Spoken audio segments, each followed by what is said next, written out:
Today I'm going to test the EMF levels of the Freestyle Libre Plus. So I'm going to test this in two different ways.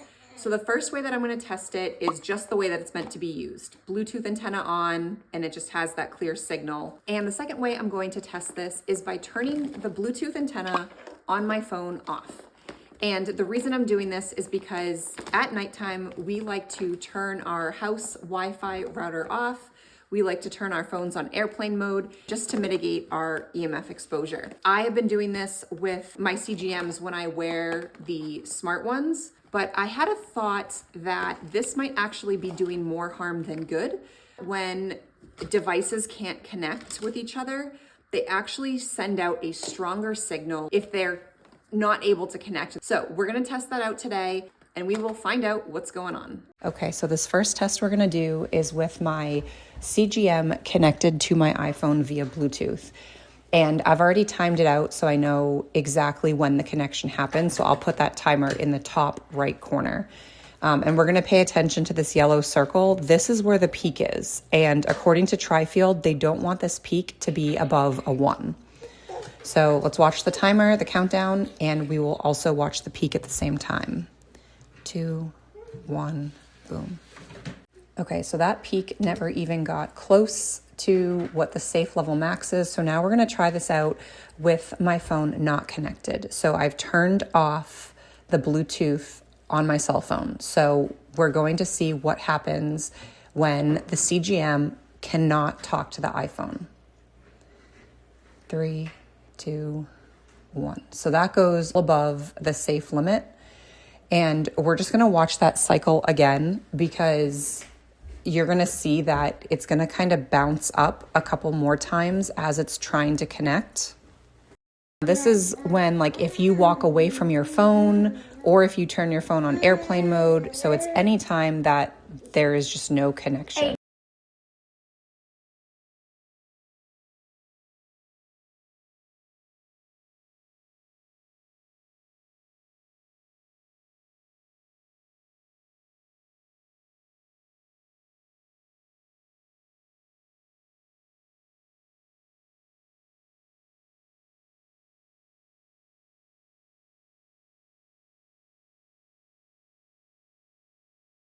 Seven, 6.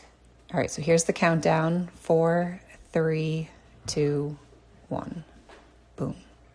All right, so that went pretty high and it's still going high, trying to find the device and connect. Well above the peak. Okay, so now I have reconnected my phone to my CGM and we're gonna keep our eyes again over at that peak just to make sure it doesn't go, we don't want it to go above that level 1.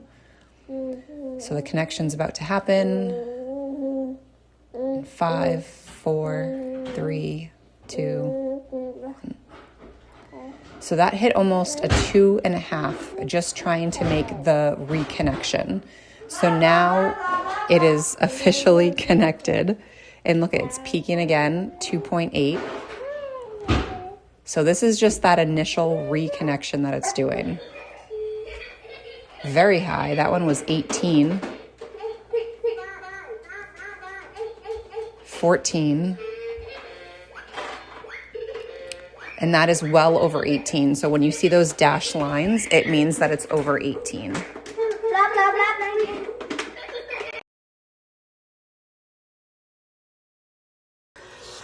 Now that it did all those crazy pulses for that initial reconnection, we're gonna watch what happens now that it's like actually fully connected.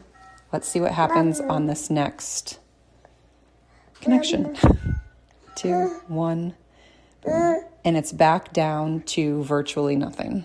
Hey guys, day 2. So I was not able to test on the receiver because when I did try to connect, it said it was already connected to another device, which is my cell phone.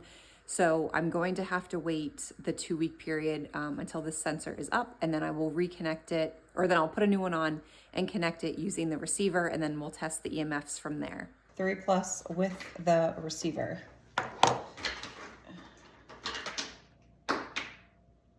All right, so impact will be in 5, 4, 3, 2, 1.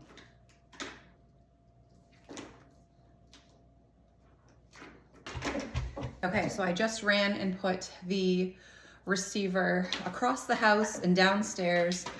So now there's no signal to it. So let's see. Sorry, I'm winded. I just wanted to start. 15 seconds until it connects. 10,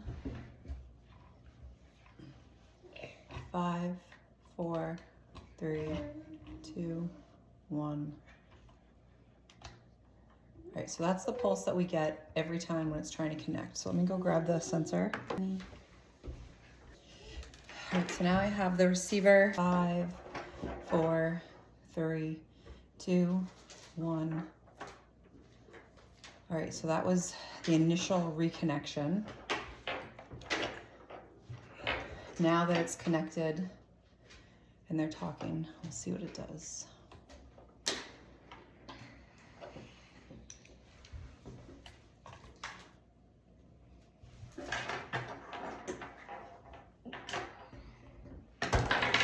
All right, we're about 30 seconds before it reconnects.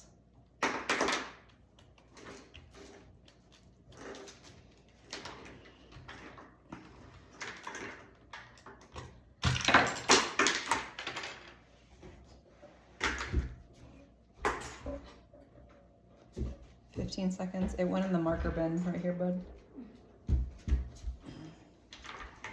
Okay, 10 seconds. 5, 4, 3, 2, 1, 0. So virtually nothing.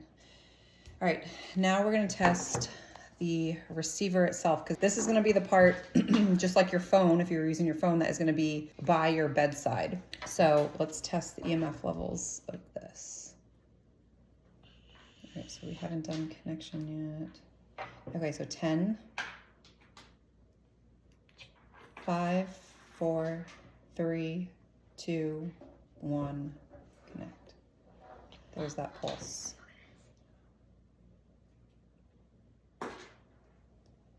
Now let's just let it run through a whole cycle just so you can see what it does in that whole cycle. No, don't see.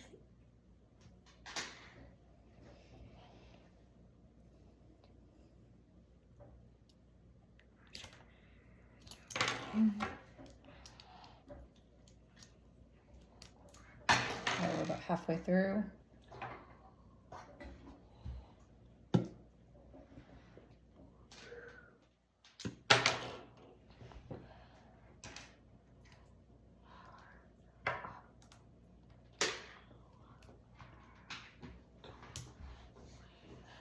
Right, 10 seconds out.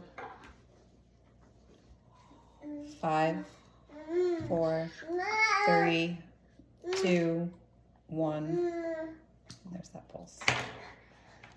So something else that I wanted to talk about was the EMF levels coming from your cell phone, because most of the time this cell phone is going to be within a couple feet of you or on your nightstand or on the counter. And so I wanted to talk about what the EMF, or share with you what the EMF levels are coming from my phone. So I have an iPhone. I believe it's a 7 or an 8. So every cell phone is going to be different, which is why it's going to be really good if you get an EMF meter yourself and you can test your specific phone and the EMF levels coming from it. But for my phone, I wrote down these readings because I knew I wouldn't remember them. So when I had just the Bluetooth on, so I turned off all my other antennas. I turned off Wi-Fi, I turned off cellular data, and I turned off location services. So the only one I had on was Bluetooth. I was getting about a 1.5 reading when the screen was on. So it was very active when the screen was on. When the screen was off and so the screen was black, I was getting a max reading of 0.2 and 0.3. So this is, again, just with Bluetooth on. So next I wanted to test it with airplane mode on and Bluetooth on. So the only antenna that was on was Bluetooth. And this is different from just having my Bluetooth antenna on and not in airplane mode, because when I'm in airplane mode, I cannot receive phone calls or text messages. So it's a little bit different there. So you'll see the reading that I got with that was 0.01. That was the highest it ever went. So definitely much lower when you turn it on airplane mode and then turn your Bluetooth antenna on. And then the final thing I wanted to test with the phone was if I had every single antenna on, because this is how a lot of people just have their phones with them.